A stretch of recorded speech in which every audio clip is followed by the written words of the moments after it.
ফরিস্তা হলো সম্মুখে বন্দা হলো আলোচনা ওয়াইনাতানি ইয়ামশি আতাইতু হারওয়ালাতান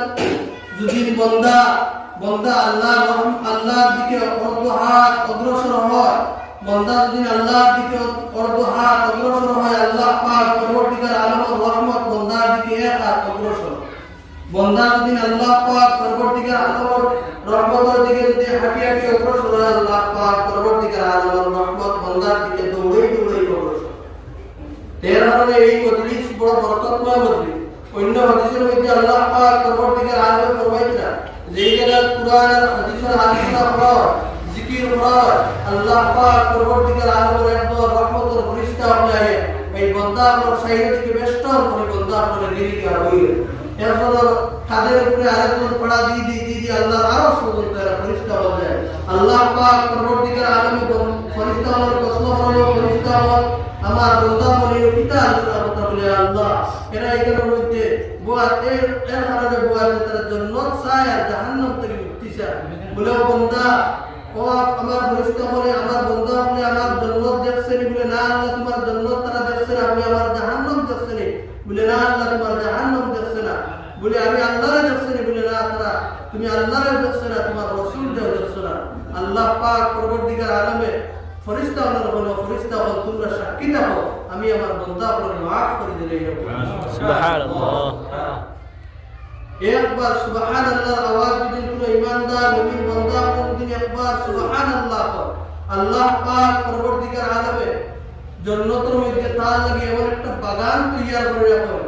এই বাগানের মধ্যে পুরো দুটো গাবি এবং ঘোড়া যদি একসাথে 500 বছর দৌড়ায় তাহলে বাগানের এই মাথা থেকে উপর মাথা যাইতে পারত না এত বড় একটা বাগান আল্লাহ পাক পরবর্তীকার আলমে বান্দার মধ্যে ইয়া সুবহানাল্লাহ আর এই মজলিসে বলার মধ্যে হযরতে ইমাম কুরতুবী আলাইহি রাহমাতুল্লাহ ফরমাইছেন এই মজলিসে বলার মধ্যে বান্দার গুনাহ maaf হয় দিনের মজলিসের মধ্যে বলার মধ্যে বান্দার গুনাহ maaf হয় হযরতে ইমাম কুরতুবী আলাইহি রাহমাতুল্লাহ বান্দার গুনাহ maaf হয় বলে গুনাহ সগীরা maaf হয় গুনাহ কবিরা maaf হয়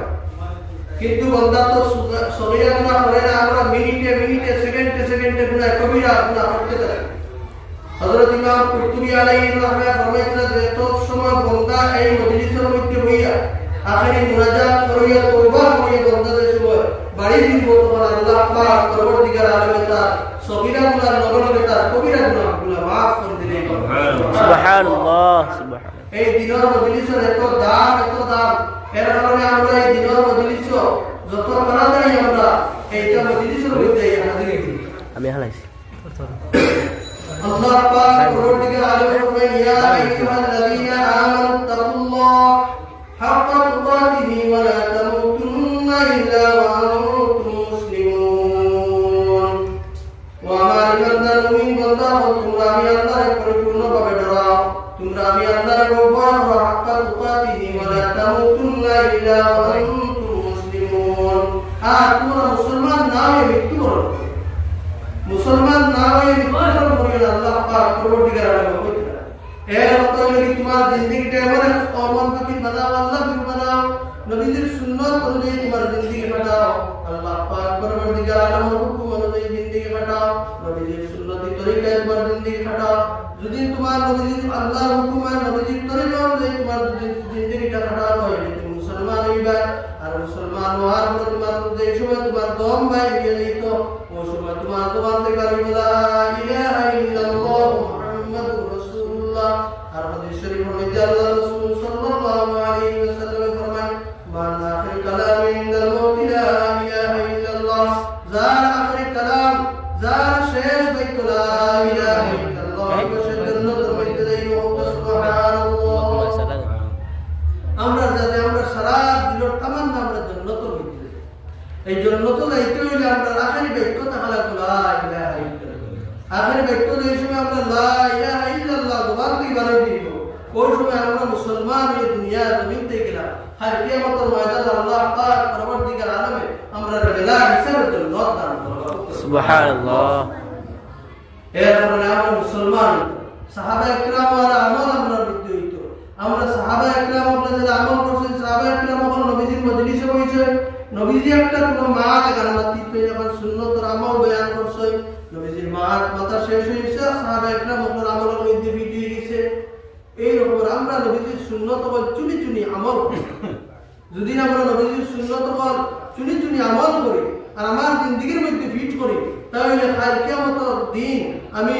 নবীজির লগইয়া জান্নাত যাইতে পারবো। হাদিস শরীফের মধ্যে আল্লাহ রাসূল সাল্লাল্লাহু আলাইহি ওয়াসাল্লাম ফরমান, মান আহাব্বা সুন্নতি ফাকাদ আহাব্বানি ওয়া মান আহাব্বানি কানা মাই ফিল জান্নাহ। যে আমি নবীর সুন্নতের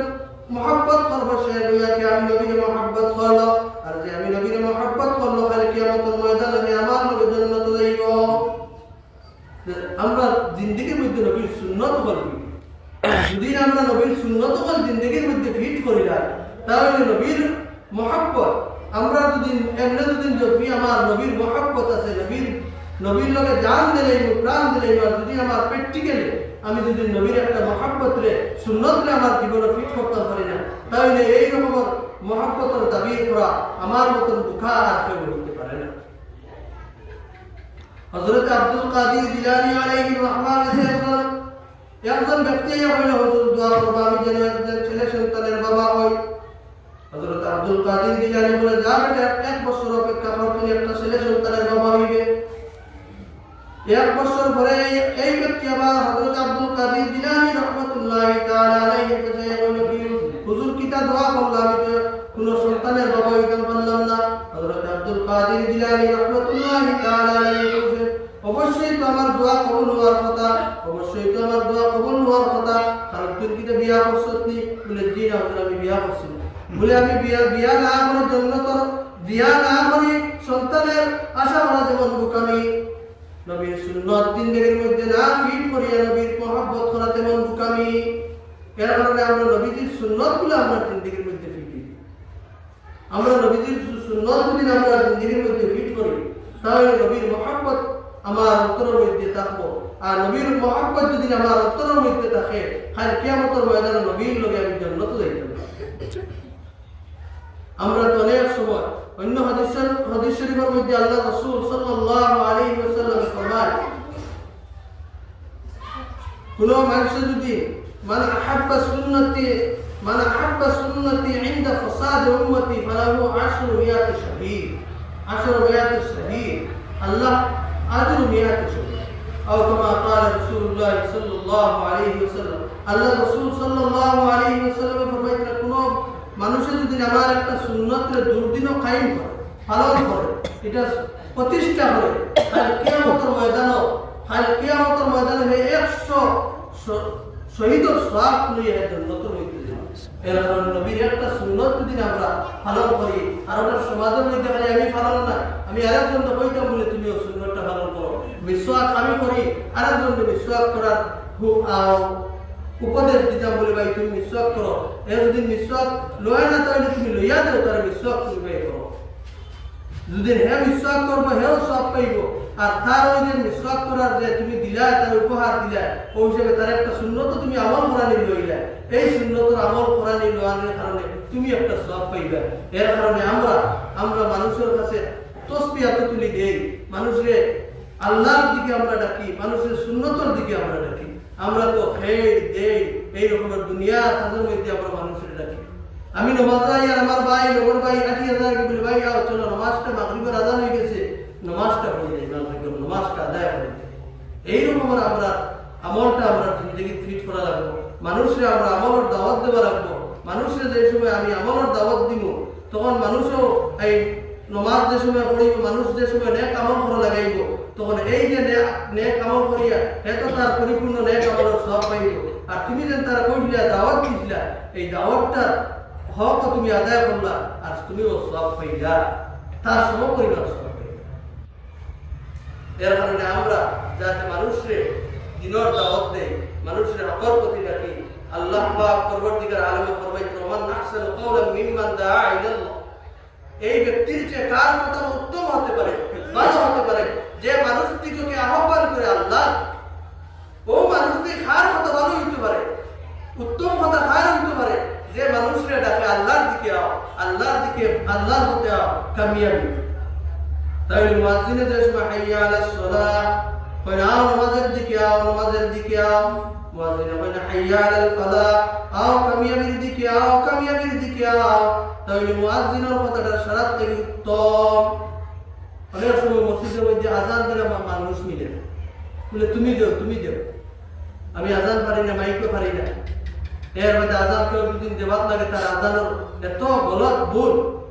এর কারণে আমরা আজানটা হই কিতা আল্লাহ পাক পরবর্তীকার আরো বলতে এর ব্যক্তির চেয়ে খার কথা উত্তম হইতে পারে যে মানুষকে ডাকে আল্লাহর দিকে, যে মানুষকে আল্লাহর দিকে ডাকে তার কথা সারার থেকে উত্তম। এর কারণে আমরা মানুষকে আল্লাহর দিকে ডাকিতাম, আল্লাহর দিকে ডাকা সারার থেকে উত্তম করতে হইলে কি আজানের মাধ্যমে, আজানের মাধ্যমে মানুষের নামাজের দিকে ডাকিয়া, নামাজ এটা খার ইবাদত, আল্লাহর ইবাদত। হাইয়া আলাল ফালাহ ইয়া খার ইবাদতের মধ্যে আও, কামিয়াবির দিকে আও বলে নামাজ পড়লে তুমি কামিয়াব হইবা। আর এই কামিয়াবির বদৌলতে তুমি খাই অনন্তকাল জান্নাতের মধ্যে যাবে।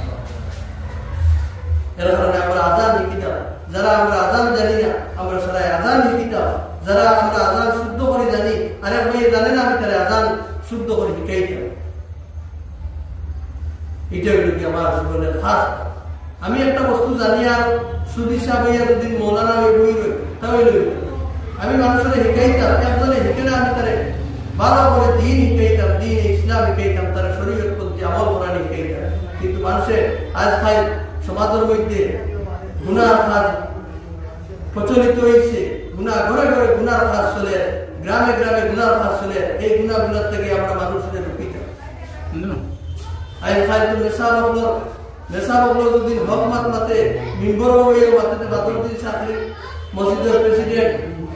যদি হক মাত মাতে মসজিদের প্রেসিডেন্ট সেক্রেটারি উপরে পড়ে যায় তাহলে মসজিদের প্রেসিডেন্ট সেক্রেটারি ইমাম সাহেব সাকরি দেয়। ইমাম সাহেব আপনার যে সময় মিম্বর হয়ে হক মাতার ইজাজত পুরা অথরিটি দেব দিব, তখন ইমাম সাহেব তার দিন উজাড় করিয়ে যে সময় বয়ানটা করবা মানুষের দিকে আসর হইব। হক মাত যে সময় ইমাম সাহেব মাতিবা মানুষের হক মাতের উপরে আমল করবো, আর